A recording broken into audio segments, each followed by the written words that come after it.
ርዕሱ ምን እንደሆነ ራሱ አላወቀም መሰለኝ፣ ወይንም ደንግጧል። ሙሐመድ እንደዚህ ሆኖ አይሻ እንደዚህ ሆነ፣ ሙሐመድ ድግም ተሰርቶበት፣ ሙሐመድ አጋንንት ምናምን። አምላክን ንገረን እንጂ ሳትነግረን ሰዓት እኮ አለቀ። ፎይ አምላኩን ሳያስተዋውቀን ሰዓቱ አለቀ። ሙሐመድና አይሻ ላይ ደንግጧል ይሄ ልጅ። ወይንም በቃ የሚያውቀው ይሄ ልጅ ስለ አይሻ እና ስለ ሙሐመድ ብቻ ነው ማለት ነው። ስለ አምላኩ አይ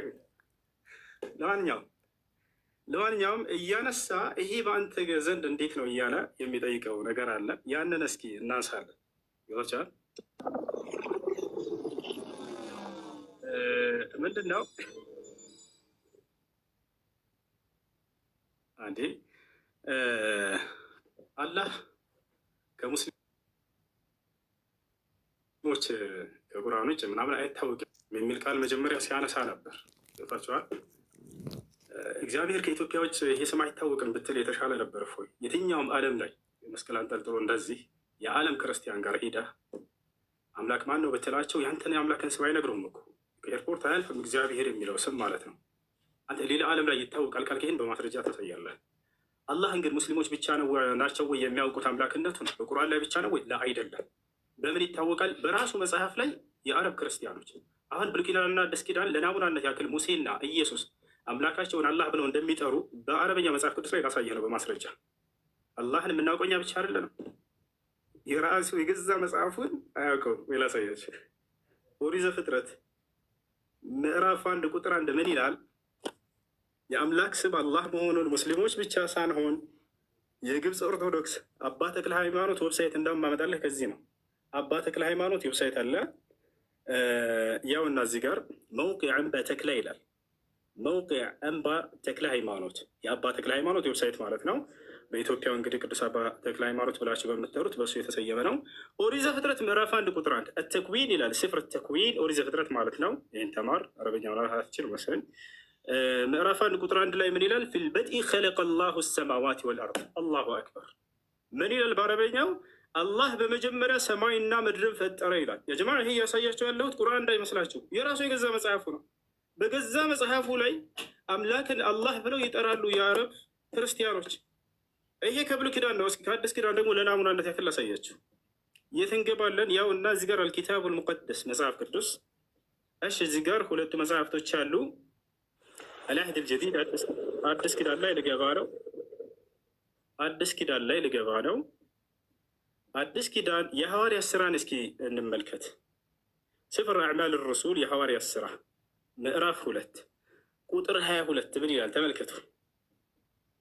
ቁጥር 22 ላይ በደንብ ተመልከቱ። አዩሃ ሪጃል ልእስራኤልዩን እስመዑ ሃዚህ ልአቅዋል የሱዕ ናስሪ ረጅሉን ቀድ ተበርሀነ ለኩም ምን ቅብል ላህ ቢቁዋትን ወዐጃኢብን ወአያት ሶነዐሃ ላሁ ቢየዲህ። ያው የአላህ ስም ምን ይላል? እናንተ የእስራኤል ልጆች ሆይ ይህን ንግግሬን ስሙ። እናንተ እንደምታውቁት የናዝሬቱ ኢየሱስ አምላክ አላህ በእርሱ በኩል ድንቅና ተአምራትን ያደረገለት ለእናንተ የተገለጠ ሰው ነበር ይላል። ያው አላህ የአረበኛው መጽሐፍ ቅዱስ። ይሄ ቁርአን አይደለም። ይሄ ልጅ ምን አለ? የአረቦች ሙስሊሞች እንጂ በቃ አላህ የሚለው እዛ እንጂ አይታወቅም። ላይ የክርስቲያኖች ወገኖች የራሳቸው በአረብ ሀገር ላይ ይሄንን የአምላክ ስም እንደሆነ በደንብ ያውቃሉ። ይሄንን እወቅ፣ ተማር። ሌላኛው ነገር ምን እያነሳ ነበር? ሌላኛው እሺ አሁን ሌላኛው ደግሞ የምጠይቀው ነቢያቶች የአምላክ እግዚአብሔር እንደሆነ አስተምረዋል እያለ ነው። እስኪ ልክ እኔ የራሳችን መለኮታዊ መጽሐፍ ተብሎ የተገለጸውን ልንወያይ የተስማማበትን ቁርአን ላይ ነቢያቶች አላህ አላህ አላህ ብለው እንደጠሩት አንተ ደግሞ የገዛ መጽሐፍህ ላይ በዕብራይስጥና በግሪክ አለለህ እዚያ ላይ አውጥተህ የአምላክ ስም ነቢያቶች እግዚአብሔር ነው ብለው የተናገሩበት አንድ ጥቅስ እንድታመጣ ፈልጋለሁ። ይላል ከቁርአን ላይስ አላህ ብለው እንደጠሩ ነቢያቶች ታሳያለሁ? አንተ? አዎ በደንብ አሳያለሁ። ያው ማስረጃ ላውጣለህ። ለናሙናነት ያክል ማንን እናውጣ? ታላቁን ነቢይ አላህ ነቢዩ ኢየሱስን። ነቢዩ ዒሳ ምን አለ? ተመልከቱ። የማን ምዕራፍ ላይ እንሄዳለን? የማርያም ምዕራፍ፣ የእናቱ ምዕራፍ ላይ ጭራሽ እዚያው ላይ ነቢዩ ኢየሱስ ምዕራፍ ተማረ። ዒሳ ዓለይሂ ሰላም የእኔ አምላክ አላህ ነው እያለ ያስተምራል። ጌታዬና ጌታችሁን አላህን ተገዙ። የቱ ጋር ነው? ተመልከቱ።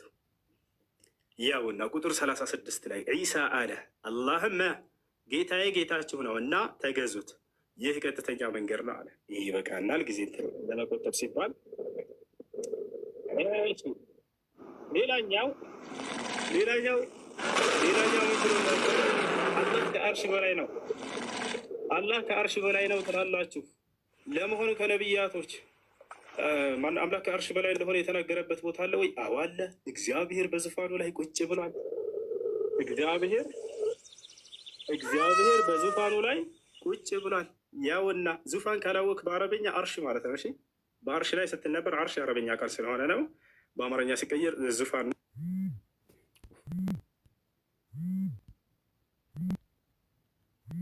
እግዚአብሔር በዙፋኑ ተቀምጦ እግዚአብሔር በዙፋኑ ተቀምጦ ሌላን ጨምር መጽሐፈ ዜና መዋዕል ምዕራፍ 18 ሚክያስም አለ ይቅርታ። እንግዲህ የእግዚአብሔርን ቃል ስሙ። እግዚአብሔር በዙፋኑ ተቀምጦ ያሰላ ጨረስን ይሄን። ስለዚህ በዙፋኑ ላይ መቀመጥ የፍጡር ባህሪ ነው እያለ አላህ ፍጡር ነው። ስለዚህ አምላክ መጀመሪያ ፍጡር መሆኑን አምነህ ነው ማለት ነው። አላህ ላይ እንደዛ እየተፈላሰፍክ ያለ። እንቀጥላለን። ሌላ ስለ አጋንንት በተመለከተ መጨረሻ ላይ በደንብ እንወያያታለን። ዛሬ አጋንንት ምን እንደሆነ በእስልምናና በክርስትና ሰፋ ያለ በእርሱ ላይ እናወራለን። እፎያ ሁላቸው የሚገነዘቡ ዘንድ እችን በደንብ አድርገህ ያዛት። ገብቶሃል አይደል? ስለ አጋንንት በደንብ አድርገን እናወራለን። ማን ነው በትክክል የገለጸው አጋንንትን? እስልምና ነው ወይንስ ክርስትና የሚለው ያዘው እሱ። እሺ አላህ ጣት አለው። ጣት ካለው ደግሞ ፍጡር ነው እያለን ነበር። ላ ያ አኺ እግዚአብሔር ጣት አለው። ያው ማስረጃ ያው ኦሪት ዘጸአት ምዕራፍ 8 ቁጥር 19 ጠንቋዮችን ፈርዖንን ይህስ የእግዚአብሔር ጣት ነው አሉት። እሺ ችግር የለውም ይሄ ጠንቋዮች ናቸው ያሉት እንለፈው። ሌላ ማና ነገር ኢየሱስ ክርስቶስ እኔ ግን በእግዚአብሔር ጣት አጋንንትን የማወጣ ከሆንኩ አለ ኢየሱስ ክርስቶስ ያሰለው። ስለዚህ እግዚአብሔር ጣት አለው። ጣት ካለው አንድ ነገር ፍጡር ነው ማለት ነው እያለ የራሱን ፍልስፍና ይሰራል። ይሄ ልጅ ብዙ ጊዜ ላይቭ ላይ ተቀምጦ ይሄን ነበር የሚያደርገው። ዛሬ ተገኘህ አልሐምዱሊላህ። የሆነ ሐዲስ ያነሳና የራሱን ፍልስፍና ይሰራል። የሆነ ቁርአን ያነሳና የራሱን ፍልስፍና ይሰራል። በዚያ ከታች ያሉት ወገኖችን ያሰቃል። በቃ እውነት ላይ ያሉ ያስመስላቸዋል። ቦታቸዋል ያለ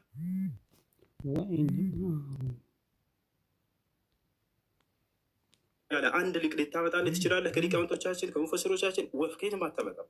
ነገር ግን አንተ አምላክ ጣት አለው ብለህ ካመንክ ይሄ የፍጡር መገለጫ ነው ካልክ አምላክ ፍጡር መሆኑን አምነህ ነው ማለት ነው የመጣኸው። ያው ኢየሱስ ክርስቶስ ራሱ እግዚአብሔር ጣት እንዳለው ተናግሯል ማለት ነው። እንቀጥላለን። እሺ ምን ብሎናል? አላህ ሰማይና ምድር ከመፍጠሩ በፊት ቁርአን ይቀራ ነበር ብሎናል። ይሄ ልጅ ይገርመኛል። ለማንኛውም ማስረጃ ሲላሳየ ይሄ ضعيف ሐዲስ ነው። እሺ የነገሩ ሰዎች ሸውደውሃል። ይሄ ضعيف ሐዲስ ነው። ላይቭ ላይ ሆነ እንደምታወራ አይደለም ዛሬ ተይዛል። ያውና አላህ ሰማይና ምድርን ከመፍጠሩ በፊት ቁርአን ይቀራ ነበር እያሉ የሚነግሯቸው ያው ሐዲሱ ከነ ማስረጃው ላሳያቸው። إن الله عز وجل قرأ طه وياسين قبل أن يخلق السماوات وقبل أن يخلق الخلق ب1000 عام فلما سمعت الملائكة القرآن قالت طوبى لأمة ينزل عليهم هذا وطوبى لأجواف تحمل هذا وطوبى لألسنة تنطق بهذا. حديث من دونه ضعيف يا إسناده ضعيف እና ውሸት የሆነ ሐዲስ ነው። ላይቭ ላይ ከፍቶ ሲያወራ የሚውለው ታዲያ እንደዛ መስሎ ዛሬ መጣ ከሙስሊሞች ፊት ያው ውሸት መሆኑ ተጋለጠ። ምን ሁልጊዜ ባገኘውና እንደዚህ ሁሌ በገለጥኩለት ከዚህ በኋላ የምትገባ ይመስለኛል እንዲህ አይነት ውሸት እያሸ ከፊታቸው። ለማንኛውም እስኪ ወደ አማርኛ እንቀይርላቸው። አረበኛ ነው ብሎ አረበኛ ተደብቃቸው እንዳይል ያው እና እዚህ ጋር የሐዲሱ ሰንሰለት ደካማ ነው። የትረካ ሰንሰለቱ ደካማ ضعيف ሐዲስ ነው ይዘህ የምትመጣ። ከዚህ በኋላ ضعيف ሐዲስ ይዘህ እንዳትመጣ። አጣራ መጀመሪያ ጠይቅሽ ሙስሊሞችን ይሄ ነገር እንዴት ነው? ضعيف ነው ሐዲስ ነው እኔ እንዳው ሰው የሆነ መስሎኝ ነው ምናምን እያልክ ያንን እንድትል ጥሩ ነው። ፊቱን ለምን እንደደበቀ አላውቅም። ወላሂ ላዚም እኔ ፊት ለፊት እየተወያየሁት ፎያ በቀጣይ እንድትወጣል። እሺ የፊትን ገጽታ ማየት ፈልጋለሁ። ችግር የለውም። ቅድም አንተ በራስህ ሰዓት እያሳየው ስለሆነ ነው። አይሽ ነው። እሺ ተስማማ በቃ እሺ። እና ይሄ ነው አላህ ይወርዳል ይለናል። ማን ነው ከነቢያት አላህ ይወርዳል ብሎ ያስተማረ? ያ በደንብ አድርጎ እግዚአብሔር ይወርዳል። ኦሪት ዘፍጥረት ምዕራፍ 11 ቁጥር 5 ያው እግዚአብሔርም የአዳም ልጆች የሰሩትን ከተማና ግንብ ለማየት ወረደ። ምድር ላይ ግንብና ከተማ ለማየት ይወርዳል እግዚአብሔር ያሰላም። ስለዚህ ምን ብሎ ቅድም የሆነ እንትን አስቀምጧል። አላህ ይወርዳል ከተባለ ስለዚህ ፍጡር ነው አለ። ተመልከቱ፣ አላህ ይወርዳል ስለተባለ ፍጡር ነው ያለ አንድ ሙፈሲር አምጣ ብለህ ወፍ የትም አታመጣም። የማን ነው? የአንተ ፍልስፍና። ነገር ግን ይህንን መስፈርት አንተ የፍጡርነት መስፈርት ካደረግከው እግዚአብሔር ፍጡር መሆኑን አምነህ ነው ማለት ነው የመጣኸው። አሁንም ገብቶሃል አይደል? እያንዳንዱ ለምታነሳው ትችት ሁሉ በመጽሐፍህ ላይ ያለፉ። ምናልባት አንተ መጽሐፉን ላታውቅ ትችላለህ። ገብቶሃል? ስለ ክርስትና ብዙ የምታውቅም አይመስለኝም። እኔ አላውቅም ብቻ ገብቷቸዋል። ቢያውቅ ኖሮ ይሄ ልጅ ለትችት አያመጣውም ነበር። ቁርአንና ሐዲስ ላይ ያለውን ያው መጽሐፌ ላይ ያለ እኮ እንዴት ነው ሰዎች ላይ ያለውን ሂጅ ልተችን ብችለው ብሎ ያውቅ እንትን ራሱን ይወቅስ ነበር። ገብቷቸዋል። ግን መጽሐፉን አያውቅም። ያው መጽሐፍ ላይ አምላክ ይወርዳል እኮ ለዚያውም ግንብና ህንፃ ለማየት ምድር ላይ የተሰራ ግንብና ህንፃ ለማየት ይሄ ነው። እና ፎያይ ከዚህ በኋላ ይህንን ባትደግሚው ሌላ ቦታ ላይ ነው። እሺ እና ይህ ነው። ሌላኛው ተውሂድን ያስተማረ ነቢይ እያለ ነበር። ተውሂድን ያስተማረ ነቢይ ተውሂድ ብሎ ማለት ኢፍራዱላሂ ብልዒባዳ አምላክን አላህን በብቸኝነት ማምለክን ያስተማረ ማለት ነው። ታዲያ ነቢያቶች ሁሉ አንዱን አምላክ በብቸኝነት አስተምሩ እያሉ በደንብ አስተምረዋል። ገብተዋል። ይህ በመጽሐፍህም ላይ አለ። አንዱን አምላክ እንድታመልኩ በእኛም መጽሐፍ ላይ አለ። ለናሙናነት ያክል ከአንተም መጽሐፍ ከእኛም መጽሐፍ እንግለጽ። ኢየሱስ ክርስቶስ ዮሐንስ ወንጌል ምዕራፍ 17 ቁጥር 3 ላይ ምን አለ? ወሃዚህ ሂየ አልሐያት አልአበድያ አን ያዕሪፉከ አንተ አልኢላህ አልሐቂቂይ ወሕደከ ወየሱዕ አልመሲሕ አለዚ አርሰልተሁ ይላል። ይህ መጽሐፍ ቅዱስ ነው፣ በአረበኛ ነው። ምን ማለት ነው? ይህች ነች የዘላለማዊ ህይወት አለ። አባት ወይ አንድና ብቸኛ እውነተኛ ሆንክ አምላክ። አባት የሚለውን የአንተ ግንዛቤ ቢሆንም ያ አንድ አምላክ የሚለውን ቃል ግን ያ ብቸኛ እንደሆነ ክርስቶስም አስተምሮታል። ቶታል አይደለ? ብቸኛ እንደሆነ አስተምሮታል። በርካታ ቦታ ላይ መጽሐፍቶች ላይ አምላክ አንድ እንደሆነ አስተምረዋል። በቁርአንም ላይ ስንመጣ እንዲሁ የአምላክ አንድ ብቻ እንደሆነ አስተምረዋል ነቢያቶች ማለት ነው። አንድ አምላክ ብቻ ነው። ሙሴ ለምሳሌ ምን አለ? ሱራ ጣሃ ላይ ኢነማ ኢላሁኩም አላህ ላ ኢላሃ ኢላሁ ወሲዐ ኩለ ሸይን ዒልም አለ። አምላካችሁ እርሱ አላህ ብቻ ነው፣ ከእርሱ በስተቀር ሌላ ማንም አምላክ የላችሁም ማለት። ነገር ግን ባይሆን በዚሁ አንጻር ወደ አንተ ስንመጣ ጊዜ አምላክ አንድም ሶስትም ነው ብለህ ታምናለህ አንተ ክርስቲያን እንደመሆነ መጠን ገብቶሃል አይደል? ስለዚህ ያ በመለኮት አንድ በአካል ሶስት ብሎ ወይንም ደግሞ አምላክ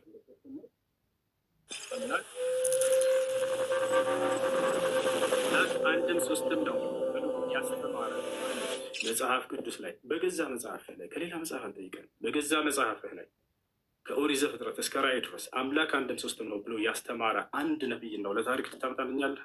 ሁለት አይደለም አንድ። እሱን ያዘው። ደቂቃለህ እስካሁን ያአላህ። እሺ ሰባት ደቂቃ አለ።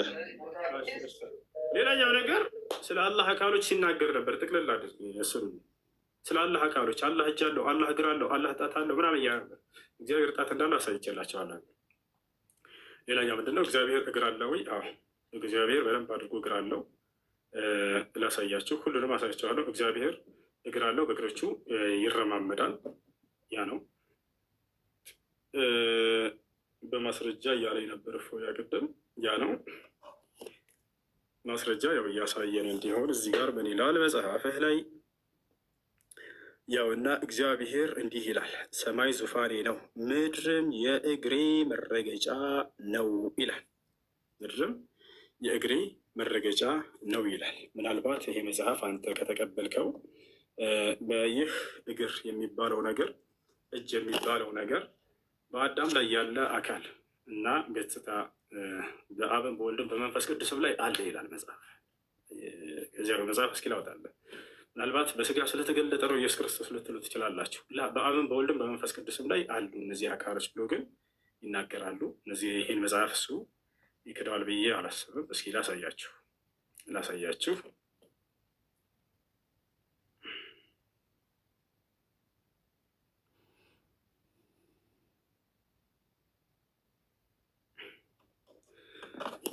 እሺ ያው እና እዚህ ጋር መጽሐፈ ሚላድ ምዕራፍ 10 ላይ በአዳም ላይ ያለው መልክ ሁሉ በአብና በወልድ በመንፈስ ቅዱስም አለ። አሁን ሊዘረዝርልህ ነው የአካሎችን አይነት በደንብ አድርገህ አዳምጥ። ቅድም ያነሳቸውን በአላህ ስብሐነ ወተዓላ ላይ በአብን በወልድም በመንፈስ ቅዱስም ላይ አለ። በአዳም ላይ ያለው መልክ ሁሉ ተመልከቱ። ምን ምን አለ? ራስም ቢሆን ገጽም ቢሆን ጆሮዎችና አይኖችም። ጆሮዎች ያላቸው አምላክ፣ አይኖች ያላቸው አምላክ፣ አፍንጫ አለው፣ ከንፈርም ቢሆኑ እጆች አሉት፣ እግሮች አሉት። ቅድም እጅ አለው እግር አለው አላህ እንዴት አምላክ ይሆናል? ስለዚህ ይሄ ፍጡር ነው ማለት ነው እያለ ሲናገር ነበር። ስለዚህ አብም ወልድም መንፈስ ቅዱስም ሶስቱም ፍጡሮች ናቸው። መሰረት በአንተ ግንዛቤ መሰረት ጀባ ብለናል። ሶስት ፍጡሮች እያመለክ ነው። ያው ሁላቸውም አንተ የገለጽካቸው ሁሉ አካሎች አሉ። እዚህ ጋር ያው እጆች አሉት እግሮች አሏቸው፣ ብቶችን ቢሆኑ ይላል። እስኪ ይችን ተነግረን እንዳለ ምን ቃል እንደወጣች እዚህ ጋር ብልቶች ነው ወይስ ምንድን ነው? ቤቶች ብሎ ተቀምጧል። አላህ አለም። እኔ ከራሴ ልናገር አልፈልግም። በሰው እምነት ላይ ቤቶች ብሎ እዚህ ጋር አስቀምጦታል። አንተ ትነግረናለህ። ይህን ሽፎ ለአብና ለወልድ ለመንፈስ ቅዱስም ሙሉ አካል አላቸው ይላል። ሃይማኖታቸው የቀና 318ቱ ሊቃውንት አባቶቻችን እንደተናገሩ ለእግዚአብሔር ዓይኖችና ጆሮዎች፣ እጆች፣ እግሮች፣ ሌሎችም የቀሩት አካላት እንዳሉት እናምናለን ይላል። እፎይስ ይህን ያምናል ወይ? አባቶቹ እንዳመኑ አላውቅም። ቅድም በአላህ ላይ ያነሳ ሲተቻቸው ነበር እነዚህን አካሎች ዛቸው አላረም። ታዲያ እፎይ እንደ አባቶቹ ያምናል ወይንስ የአባቶቹ ተቃራኒ ሆኖ እነዚህን ይክዳቸዋል? ይህንንም በኋላ የሚነግረን ይሆናል ማለት ነው። ሌላ ምን ላውራ? እግዚአብሔር ባል ነው ተብሎ ተገልጿል። ቀደም እንደ አይነት ነገር ስታወራ ነበር አይደለ? እግዚአብሔር ባል ነው ተብሎ ተገልጿል። ፈጣሪሽ ባልሽ ነው፣ ስሙም እግዚአብሔር ነው ይላል። ፈጣሪሽ ይህ ነው በማስረጃ ባልሽ ነው። ያውና ፈጣሪሽ ባልሽ ነው፣ ስሙም የሰራዊት ጌታ እግዚአብሔር ነው። ያሰላም። ሌላስ የእግዚአብሔር አካሎች እንዘርዝራቸው። እኔ እነዚህን ሳነሳ ወላሂ ላዚም ለመሳለቅ አይደለም። ማንም ሙስሊም በዚህ እንዲሳለቅ አልፈልግም።